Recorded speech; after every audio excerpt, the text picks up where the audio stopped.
All right. Oh, see, there he got moved. Now I'm back on duty. All right. So got a little bit of a smaller group this go around since mostly, actually, a lot of us know each other, but we'll go around briefly just so we have a crux of the time to focus on some of this thought work together.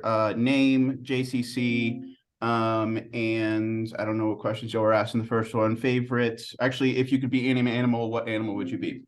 I'll go first. My name is Josh Shanker. I am the Chief Program Officer at the Tucson JCC.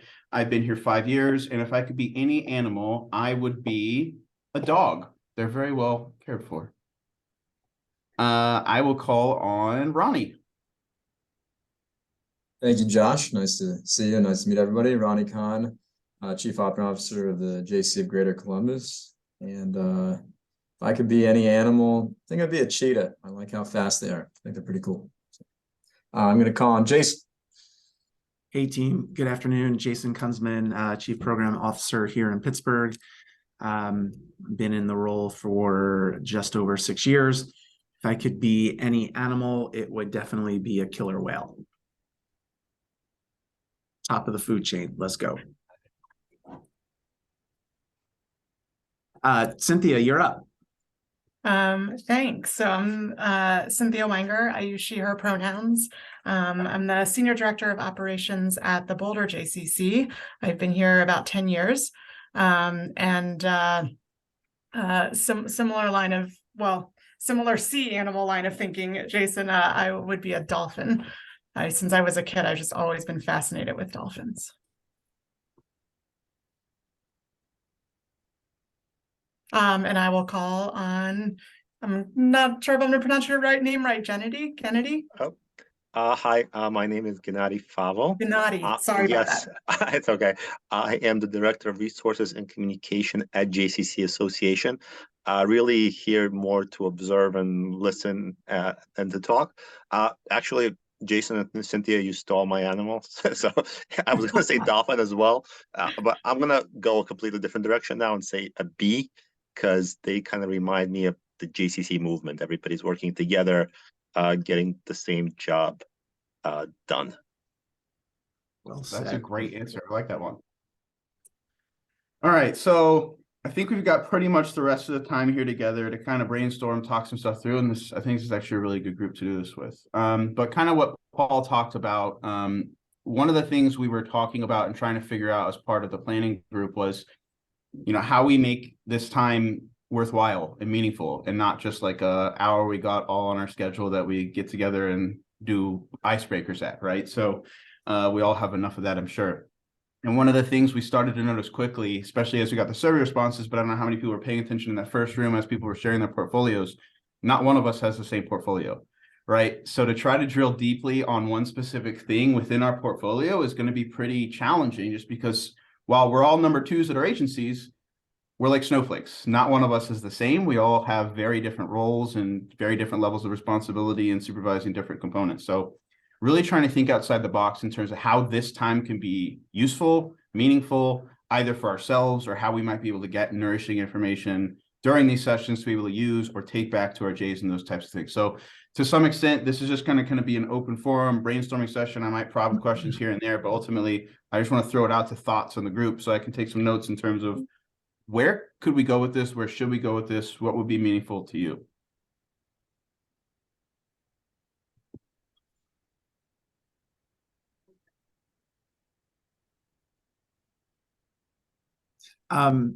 Josh, one quick question, and I know Cynthia was at MIFGOSH.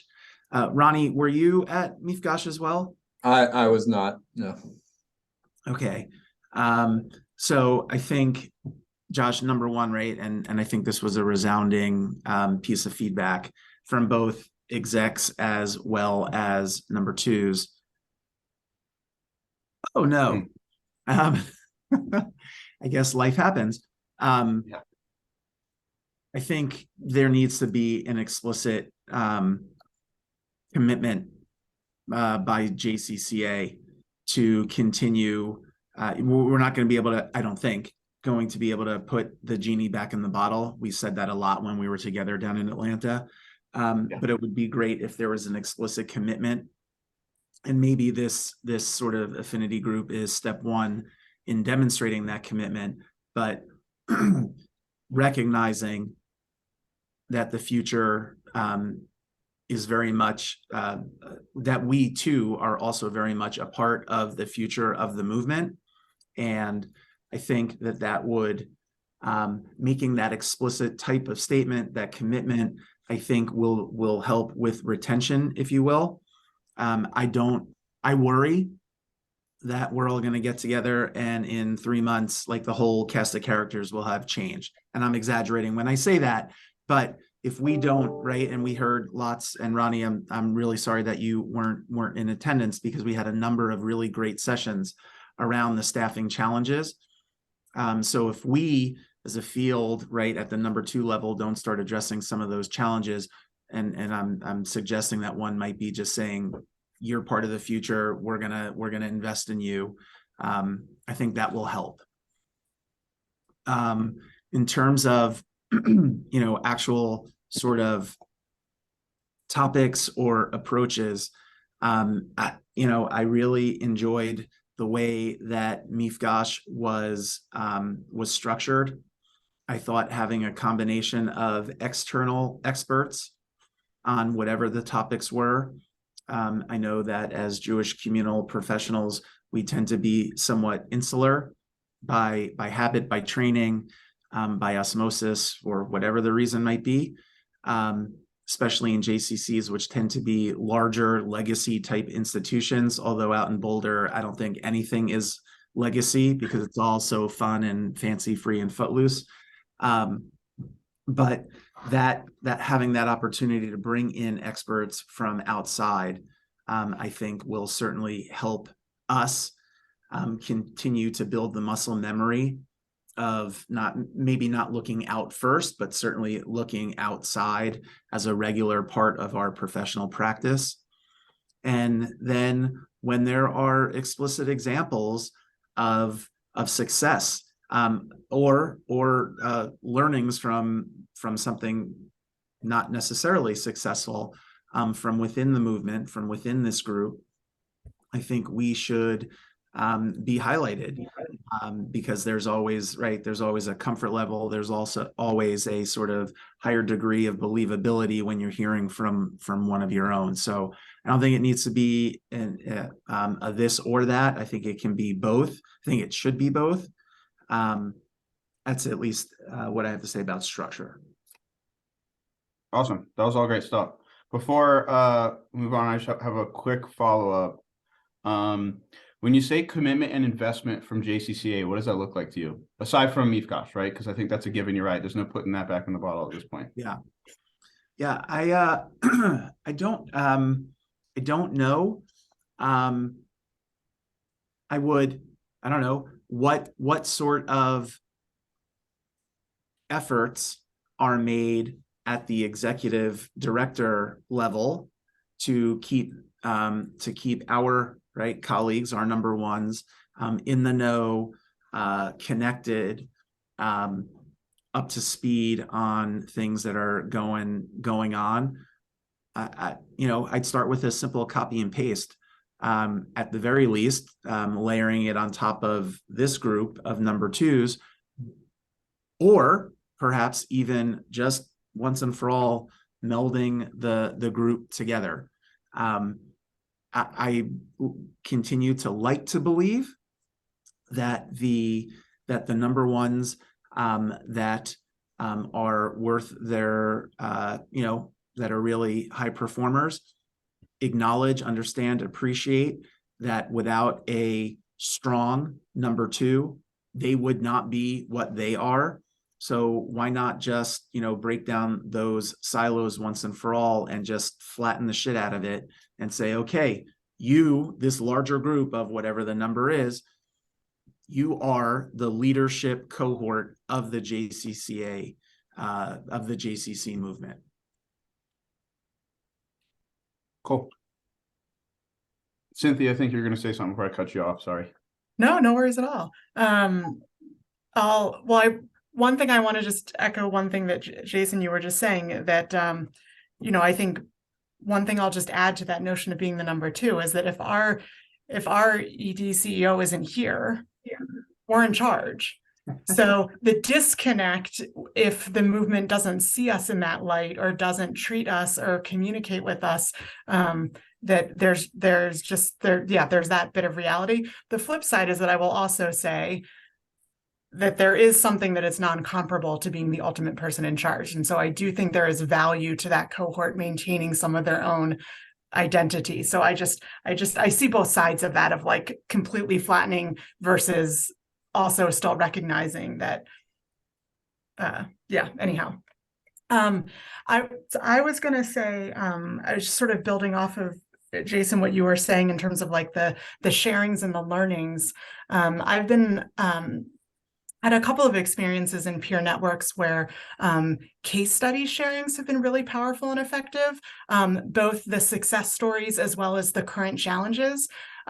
When people have the opportunity to bring and present, and there are models, for how this can be done of, a 10-minute presentation, you're not allowed to talk, everyone's allowed to chime, and both for something that is a current challenge that we're trying to tackle, where we can paint the scenario and get collective feedback on how to approach something.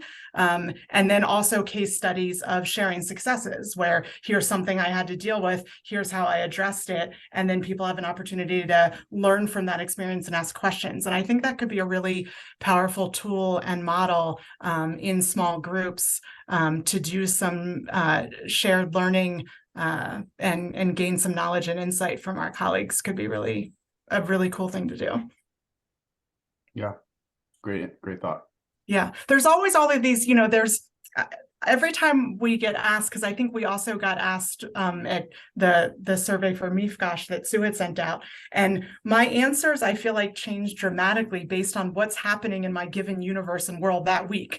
And so I'm like, right. Oh, right now what I really find helpful or want to learn is that, so there's like the big picture stuff that I think might have some universal topics, but some of it is just the like on the ground realities where it would be nice to like dig into some just meaty real situations.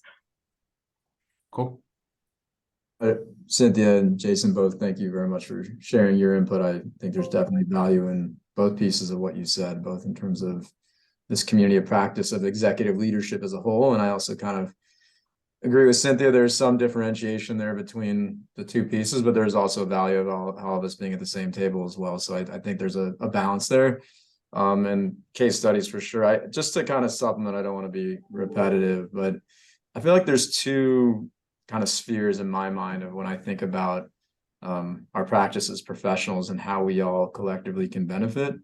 One is us as the professional, and the other is the things we have to deal with and the things we work through in our jobs.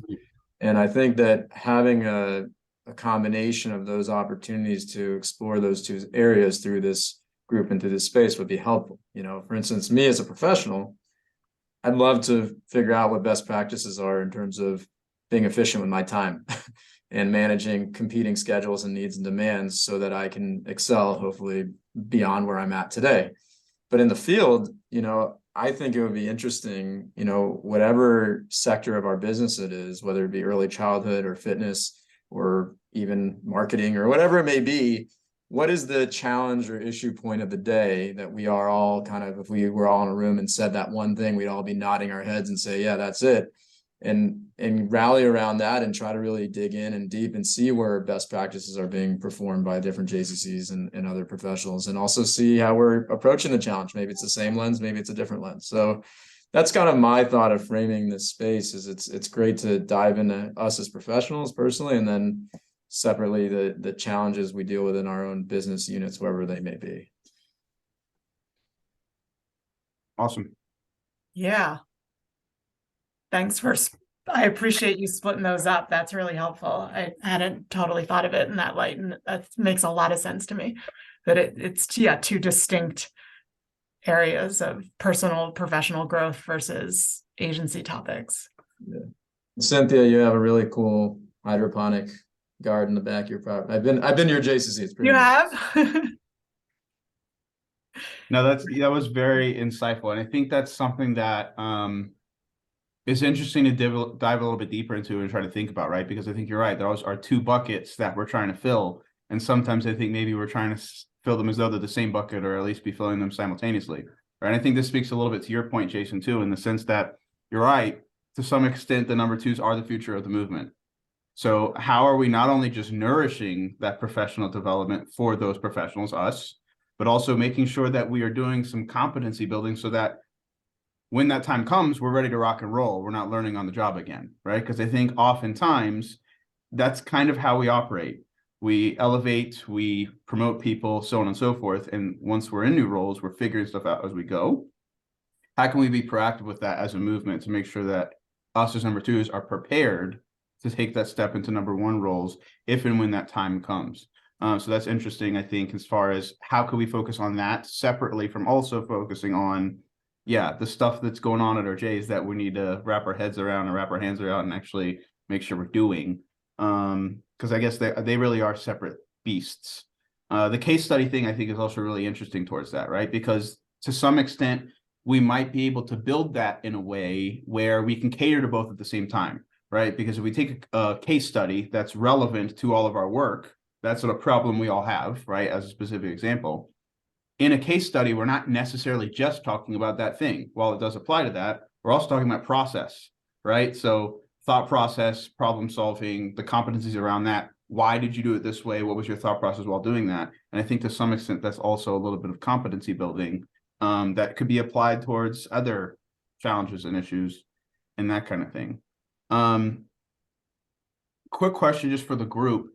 How many of your JCCs are doing like deep business development work with your department heads, right? Whether your CFO does like budget training or financial strategy training and those different types of pieces, or you have someone that works with your department heads to really process.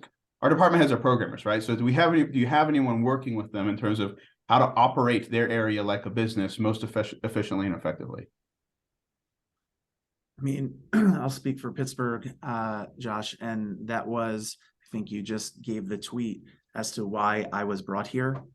I come out of the private sector. I helped run a health IT startup. We sold it 2 times. The second time sucked. First time was a lot of fun. But I think, that falls on me. And I'd even go so far, I go a bit farther than just the basic blocking and tackling of running JCCs like a business.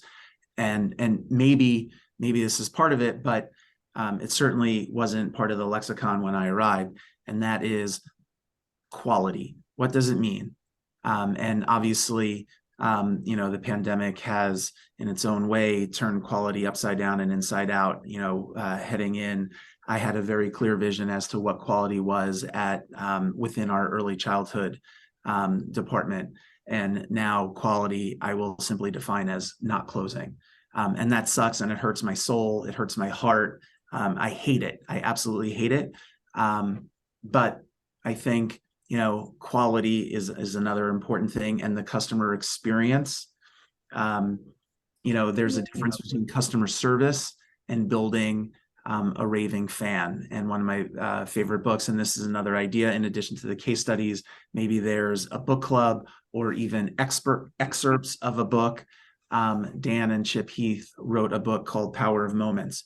Freaking awesome. And it is my Bible. I literally put my right hand on it every day before I leave for work, to find those moments that matter most, not only to our members, but also to our staff, to our guests, to, just regular old community members. So I think that there are some, again, I think businesses, Fortune 500 companies that are well run, right? This is all part of what they do. And I think we need to definitely deepen our skill set so that we can pass it throughout the organization. Because I'll tell you, I will not survive if I'm the only one that's sort of waving this banner here. Yeah, no, that's cool. And it's cool to know that you're doing that type of work. Someone to potentially leverage on with that kind of stuff. Cynthia or Ronnie, really quickly, do either of y'all's JCCs do that kind of stuff with your leaders right now?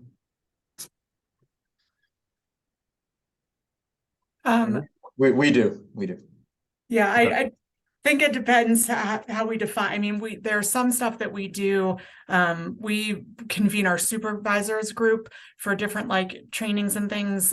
Some things we do agency wide. I think it's an area that we would really like to grow in, because I think investing in our middle managers is something that is on slate that we want to work on more. Cool.